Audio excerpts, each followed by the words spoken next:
এজন্য প্রিয় নবী বলছে তুনকাহুল মারাতু লিআরবাইন লিজামালিহা ওয়া লিমালিহা ওয়া লিহাসবিহা ওয়া লিদীনিহা ফাসফার বিযাতিদ দ্বীন তারবাত ইয়াদাক।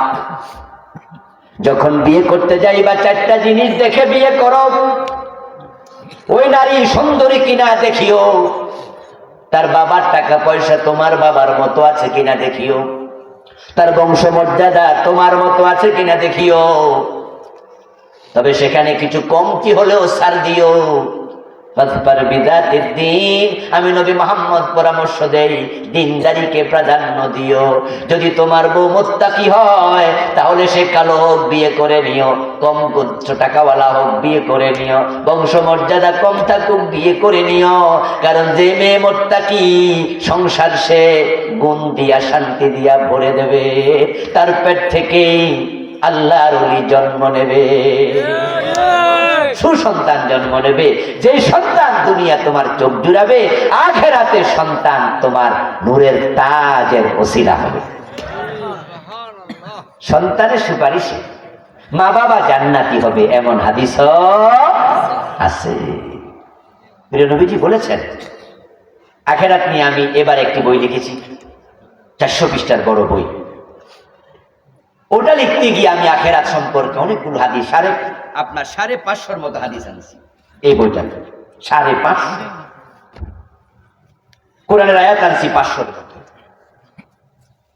সেখানে একটি হাদিস আমি উদ্ধৃত করছি। প্রিয় নবীজি বলছেন যে মানুষগুলো কিয়ামতের দিন নাজাত পাবে, ডান হাতে আমলনামা পাবে। পাওয়ার পরে লোকেরা তাদের আপনজনের পক্ষ হয়ে আল্লাহর সাথে এতটাই বিতর্ক করবে, দুনিয়ায় কোনো বন্ধুর পক্ষে এতটা বিতর্ক করে না। বিতর্কের বিষয়বস্তু কি? প্রিয় নবী বলছেন বিতর্কের বিষয়বস্তু হলো, আল্লাহ আমার অমুক দোস্ত কোথায়? আমি তো গরিবের ছেলে ছিলাম, বই কিনে লেখাপড়া করতে পারিনি। আমার ক্লাসমেট বড় লোকের ছেলে, ওর বইগুলো আমারে দিছিল যে তুই পড় যা। ওর বই পড়ে আমি মানুষ হয়েছি। ওর বই না পড়লে আমি আলেম হতাম না, আর আমলকারী হইতাম না, জান্নাতি হতাম না। আমার দোস্তটা কই? আল্লাহ আমি তো বেনামাজি ছিলাম, মাঝে মাঝে গাঁজাও খাইছি, কিন্তু অমুক আমার তাবলিগ জামাতে দাওয়াত দিয়ে নিয়ে গেছে। আমার এক দোস্ত আমাকে একটা মাহফিলে নিছিল, অমুক জায়গায় অমুক ইসলামী দলের কর্মী বানাইছিল, অমুক পীর সাহেবের কাছে গেছিল। ওই হক্কানি ফিরের তালাশ পাইয়া আমি ইসলামের পথে আইসা গেছি, গাঁজা মদ সব ছেড়ে দিছি। আজকে আমি জান্নাতি। আমার ওই দোস্ত কই? আমি তো হাশরের ময়দানে খুঁজে পাই না। কালিবু ইলা আহলিহি মাসরুরা। فأما من أوتي كتابه بيمينه فسوف يحاسب حسابا يسيرا وينقلب إلى أهله مسرورا। পরিবার খুঁজবে, বন্ধু খুঁজবে, খুঁজে পাই না। আল্লাহ তারা কই? তুমি তো আমার ডান হাতে আমলনামা দিছো। আল্লাহ বলবে তোমার ওই দোস্ত জাহান্নামে আছে, তোমার সে ক্লাসমেট জাহান্নামে আছে। আল্লাহ আমার মা কই? আমার বাবা কই? যে বাবা মাদ্রাসায় না পড়ালে আমি আলেম হতাম না, যে বাবা আমার নামাজ না শিখাইলে আমি আজকে জান্নাতি হতাম না। আমার সে বাবা কই? আল্লাহ বলবে তোমার বাবার আমল ভালো না, জাহান্নামে চলে গেছে। প্রিয় নবী বলেন তখন ওই লোকটা আল্লাহর সাথে বিতর্ক শুরু করবে, ঝগড়া করবে। আল্লাহ আমি আমার দোস্তরে ছাড়া, ওই বন্ধুরে ছাড়া, আমার মা আমার বাবা ছাড়া আমি জান্নাতে যাব না। আল্লাহ বলবেন ও বান্দা তোরে জান্নাত দিছি, তুই ঢোক। ওদেরটা ওদের ব্যাপার, সে বলবে না। রাসূল বলেন দুনিয়ার কোনো বন্ধুর পক্ষে এত তর্ক করে না, এত বেশি তর্ক শুরু করবে। আল্লাহ বলবে তুই যা, সে বলবে যাব না। আল্লাহ বলবে তুই জান্নাতে ঢুক, সে বলবে ঢুকবো না। আমার ওই দোস্তরে, আমার বাবারে, আমার মারে, আমার বন্ধুরে, আমার প্রতিবেশীরে, ওরে আল্লাহ আপনি ছেড়ে দেন। এলাকার মাদ্রাসায় লজিং থাইকা পড়ছে, লজিং গাইডিয়ান শুধু আল্লাহর জন্য খাওয়াইছে, বাচ্চা কাচ্চাও পড়ানো লাগে না, অথবা ছোট বাচ্চা পড়াইছে, না পড়াইলেও চলতো, এরপরও খাওয়াইছে। মাদ্রাসার ছাত্র ফ্রি খাওয়ায়, এমন কিছু লোক বিভিন্ন এলাকায় আছে। হাশরের ময়দান বলবে আল্লাহ যার বাড়িতে খাইয়া আমি মাদ্রাসায় পড়ছি আজকে জান্নাতি, আমার লজিং গাইডিয়ান কই? আল্লাহ বলবে সে দোজখে। আল্লাহ তারে ছাড়া আমি জান্নাতে যাব না। আল্লাহ বলবে ঢোক, না যাব না। আল্লাহ বলবে তুই যা, জান্নাতে যা, যাব না।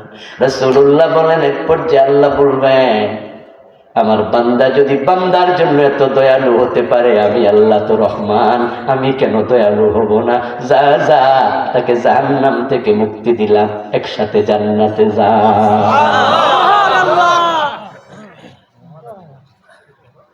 ও প্রিয় ভাই, এমন সন্তান বানাবেন যে সন্তান আপনার জন্য জান্নাতের ওসিলা হবে, শাফাআতকারী হবে।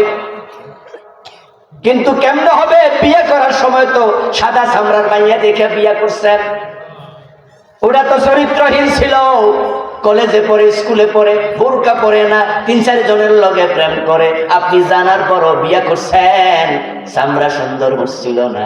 যে মা চরিত্রবতী নয়, ও মায়ের পেট থেকে ভালো সন্তান হয় না।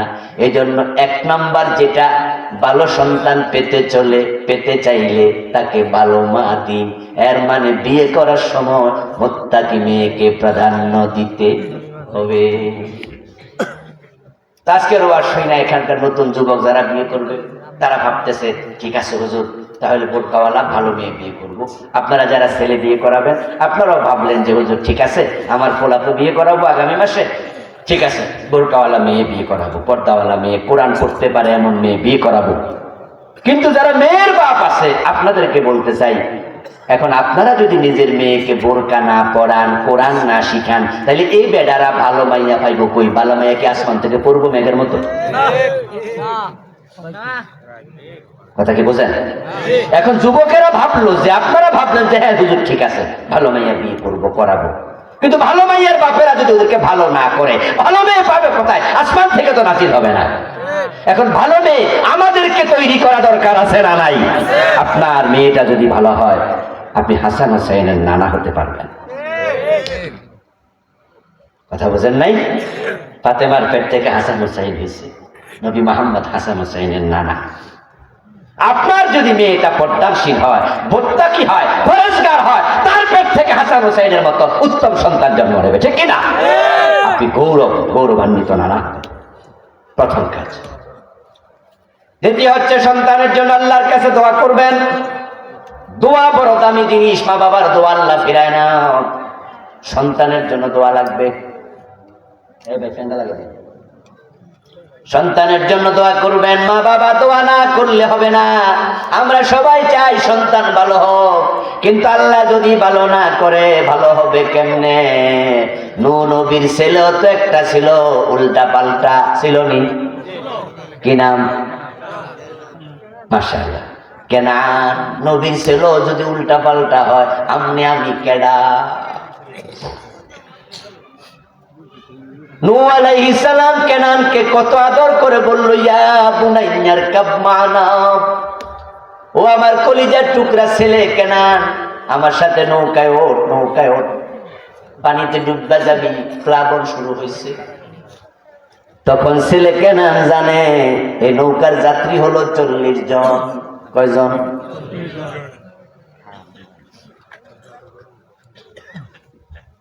যে 40 জন ওই নৌকায় উঠছে সবাই ছিল টিকেটওয়ালা, কিন্তু কেনানের তো টিকেট নাই।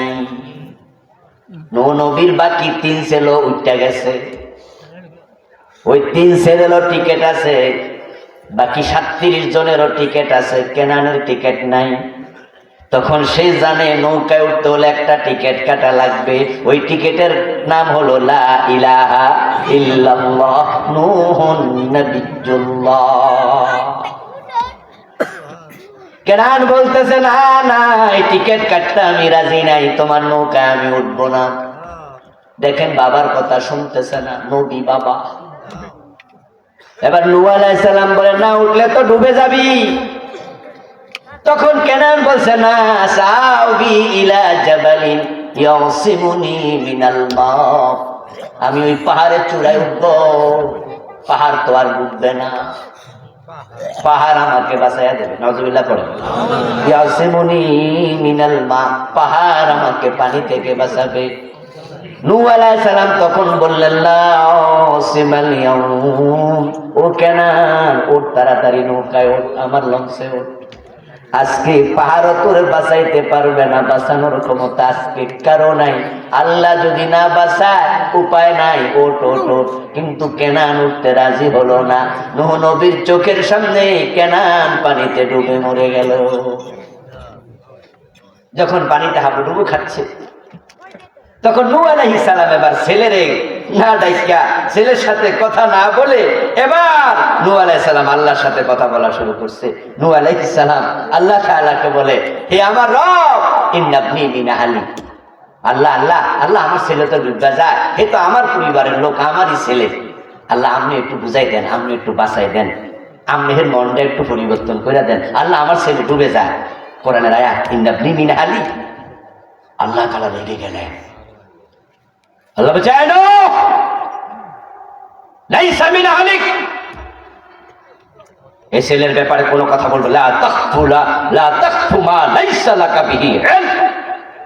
এই ছেলের ব্যাপারে আমি আল্লাহর সাথে একটা কথা বলবো না, যা জানো না তা বলবা না। তার সাথে তোমার পরিবারের কোনো সম্পর্ক নাই, সে তোমার কেউ না, ডুবে যাক। তাহলে আল্লাহ যাকে চায় না, নবীও তাকে হেদায়েত দিতে। এবার আপনাদের কাছে আমি বলতেছি, বাবারা, যারা বাবা কালকে বাবা হবেন, ও যুবকেরা, এবার বলুন তো, ভালো সন্তান পাওয়ার জন্য আল্লাহর চাওয়া দরকার আছে কিনা? আল্লাহ না চাইলে নবীর সন্তানও ভালো হবে না। এই জন্য আমরা আল্লাহর কাছে সন্তানের জন্য দোয়া করব, কিন্তু মা বাবার অনেকে সন্তানের জন্য দোয়া করে না। শুধু রাগ দেখায়, শুধু রাগ দেখায়। মায়েরা তো রাগ দেখায়, এমন গালি মারে, খোদার কাড়া, তোর উপর আল্লাহর গজব ফুরুক। গ্রামের মায়েরা রাগ করে এমন গালি মারে, আস্তাগফিরুল্লাহ। না, এটা করবেন না। মা বাবার দোয়া আল্লাহর কাছে এত প্রিয়। ইব্রাহিম আলাইহিস সালাম দোয়া করছে, দোয়া কবুল। ইসমাইলের মতো নবী সন্তান আল্লাহ দিয়েছে। ৮৬ বছর বয়সে সন্তান হয় না, আল্লাহর কাছে বলে, রব্বি হাবলি মিনাস সালিহিন, ও আল্লাহ আমার একটা নেক সন্তান দাও। আল্লাহকে দিলাম। ফাবাশশারনাহু বিগুলামিন হালিম, আমি একটু উত্তম ধৈর্যশীল সন্তানের সুসংবাদ দিলাম। দোয়া করছে, দোয়া কবুল, নবী হলো সন্তান।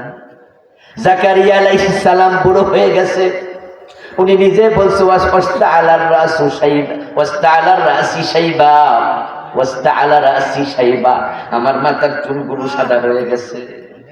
ওমরাতি আকার, আমার বউ হলো একজন বন্দা, বাচ্চা কাচ্চা হয় না। কিন্তু আমি একবার আল্লাহর কাছে দোয়া করে বসলাম, রব্বি হাবলি মিন লাদুনকা যুররিয়াতান তাইয়্যিবাতান ইন্নাকা সামিউদ দুআ। ও আল্লাহ আমার একটা সন্তান দাও। আল্লাহ তাআলা সাথে সাথে কবুল করলেন এবং হযরত জাকারিয়া আলাইহিস সালামকে ইয়াহইয়া নামে একজন নবী সন্তান আল্লাহ দিয়ে দিলেন। কথা বোঝেন? আল্লাহ কাহিনী করতেছে। ইব্রাহিম দোয়া করছে, আমি ইসমাইলকে দিয়েছি।